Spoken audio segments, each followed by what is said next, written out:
दोस्तों, जीवन में हमेशा कुछ चीजें होंगी जिनको आप कितना ही शिद्दत से चाहते हो वो आपको नहीं मिलेंगी। वो आपकी जीवन की कहानी का हिस्सा है ही नहीं, चाहे कितना भी आप उनसे आकर्षित हो। तो जीवन की, प्रकृति की, इस ब्रह्मांड की कोई जिम्मेदारी नहीं है कि जो आपकी चाहते हैं वो आपको ला के दे। कुछ चीजें, कुछ ख्वाहिशें, कुछ इच्छाएं जरूर पूरी होंगी, शिद्दत से चाहने पर ही पूरी होंगी, प्रयास करने पर ही पूरी होंगी, रिस्क लेने पर ही पूरी होंगी, प्रार्थना करने पर ही पूरी होंगी। लेकिन कुछ चीजें ऐसी भी होंगी जो पूरी नहीं होंगी, क्योंकि वो किसी और की किस्मत है, ये आपकी नियति है, आपके जीवन का हिस्सा नहीं है। तो ज्यादातर लोग जो टूट जाते हैं ना, वो डिनायल में टूट जाते हैं, एक्सेप्ट नहीं कर पाते कि ये चीज क्यों हुई या क्यों नहीं हुई। ये तो होना ही होना था, ये होना ही चाहिए था, चाहे वो कोई इंसान हो, कोई अचीवमेंट हो, कोई लक्ष्य हो।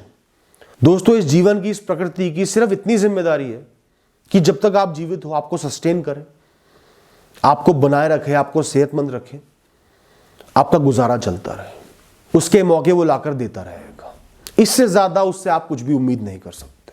आप एक्सेप्ट कर लो या सफर करो, मान लो या दुख में जीते रहो, फैसला आपका है। अगर किसी चीज की वजह से आपका जीवन नहीं रुक रहा, आप जी पा रहे हो, दिनचर्या जी पा रहे हो, गुजारा चल पा रहा है, तो आपके जीवन को उस चीज की जरूरत नहीं थी, आपके मन को जरूरत थी। और आप मन के राजा हो, मन आपका राजा नहीं है। अगर आप मन के गुलाम बन गए तो जीवन में कभी सुख मिलेंगे नहीं, सिर्फ दुखी रहोगे। दोस्तों, इंसान का जो धर्म है, जो इंसान के हाथ में ऊपर वाले ने, ईश्वर ने, प्रकृति ने दिया है, वो है कर्म करना। दिमागी और शारीरिक ऊर्जा को मिला के सही कर्म करना, निष्ठा के साथ लगातार कर्म करना। आपको कुछ भी चाहिए उसके लिए आप कर्म करो, बिना डरे, बिना रुके, बिना थमे, बिना सोचे कर्म करो। कितनी ही मुश्किल आए सामना करो, कर्म करो। आपने 100 में से 100 अपना दे दिया, इससे ज्यादा आप किसी को पाने के लिए कुछ नहीं कर सकते।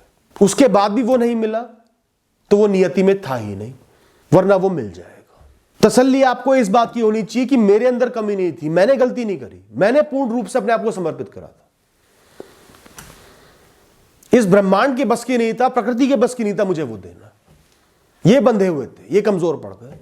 साथ ही साथ हमेशा अपने मन में तसल्ली रखो, मन को शांत रखो, खुशहाली को महसूस करो। जो भी आपके पास है उसमें तसल्ली महसूस करो, उसको भोगो, उसके बारे में अच्छा महसूस करो। वो भी छिन सकता है। इस ब्रह्मांड में, इस प्रकृति में किसी चीज की कोई गारंटी नहीं है, एक क्षण में सब कुछ छिन सकता है। वो भी आपका नहीं है, वो भी पराया है, वो भी इस प्रकृति का ही है। प्रकृति ही उस सब की भी मालिक है जो आपके पास आज है, वो भी छिन सकता है।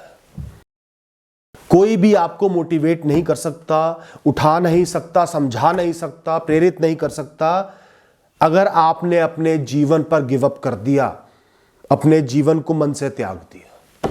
नाउम्मीद हो जाओ, दुखी हो जाओ, डिप्रेस्ड हो जाओ, परेशान हो जाओ, तनाव में हो जाओ, लेकिन अपने मन से अपने जीवन को कभी भी मत त्यागो।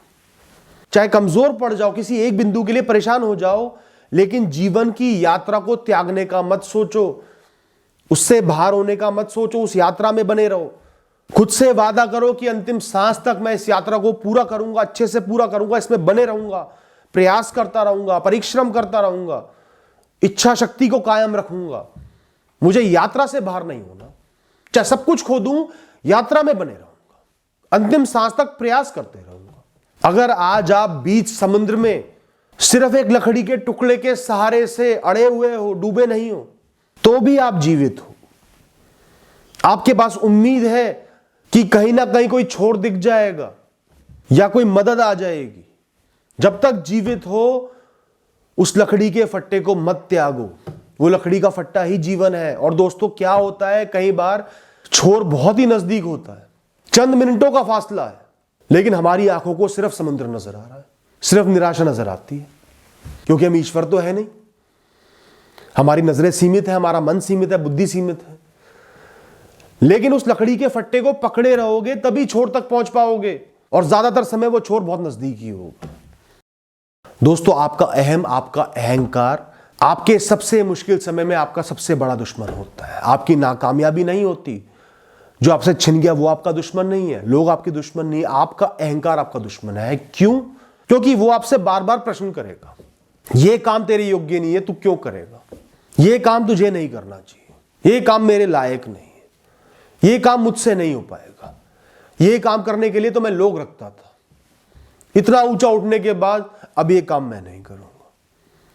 मैं शून्य से शुरुआत कैसे करूं जब मैं इतने सालों से इतना आगे बढ़ गया था। अहम को त्यागना सबसे जरूरी होता है।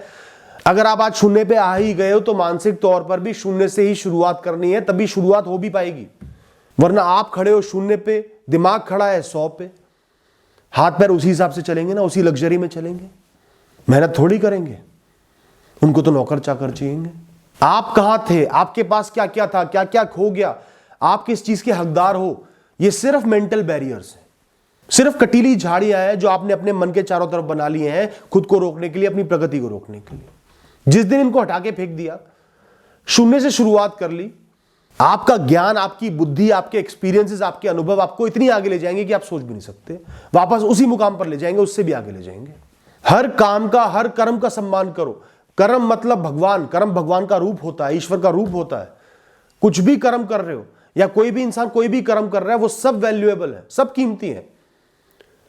कोई झाड़ू लगा रहा है वो भी कीमती है, कोई पूरी कंपनी को चला रहा है वो भी कीमती है, किसी की दुकान है वो भी कीमती है, कोई गाड़ी चला रहा है वो भी कीमती है, कोई छोटी नौकरी कर रहा है वो भी कीमती है, कोई क्लर्क है वो भी कीमती है, कोई ऑफिसर है वो भी कीमती है। सब कीमती है क्योंकि सब कर्म कर रहे हैं इस दुनिया में, अपनी अपनी जिम्मेदारियां निभा रहे हैं, ईश्वर का काम कर रहे हैं। तो कोई कर्म छोटा नहीं है, कर्म तो कर्म है।